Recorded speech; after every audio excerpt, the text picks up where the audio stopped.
The Forest Child. A Christian fable about the boy who could see God in nature, the spirit that moves in all things. Long ago, in a valley held gently between the shoulders of the northern Rockies, lived a young boy named Kai. People in the village said he was different, though not in any way they could explain.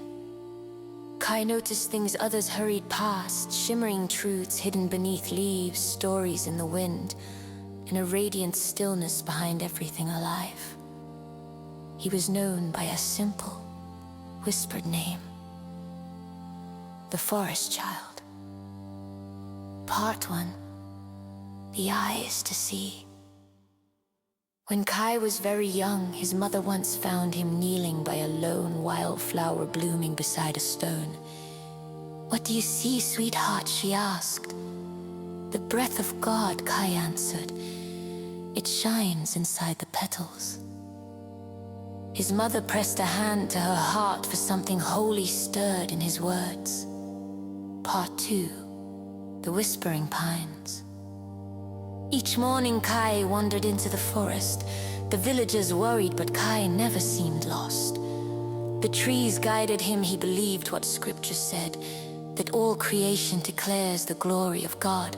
And so he listened as if the woods were a cathedral, and every pine needle a choir member.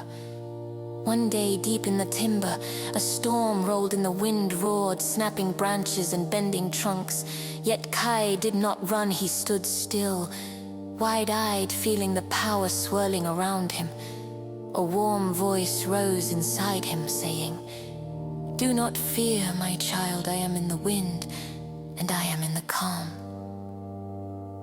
Kai understood God's presence was not only in soft places, but in strong ones. The river's lesson.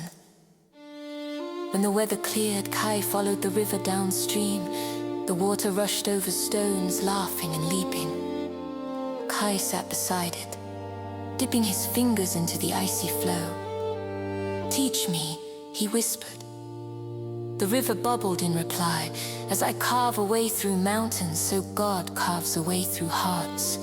Kai remembered his mother's favorite verse: "Where the Spirit of the Lord is, there is freedom." And the river's freedom echoed it perfectly. The broken fawn. One autumn morning, Kai found a fawn tangled in a hunter's abandoned snare.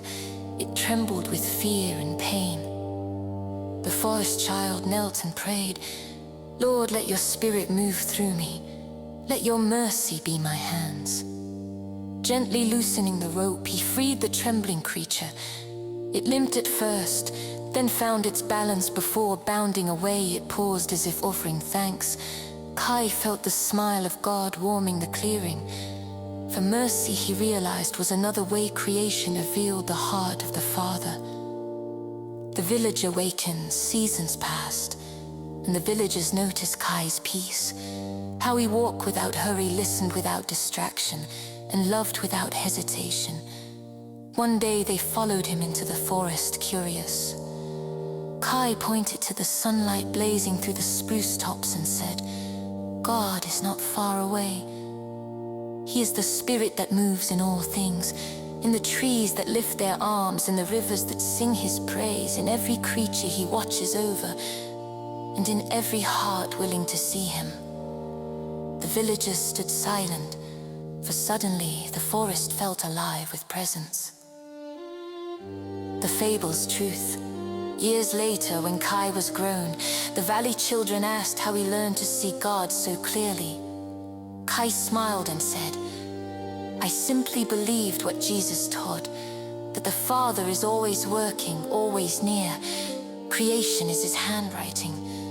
If you want to know him, step into the world he made. Listen long enough, and you'll feel his spirit moving in all things."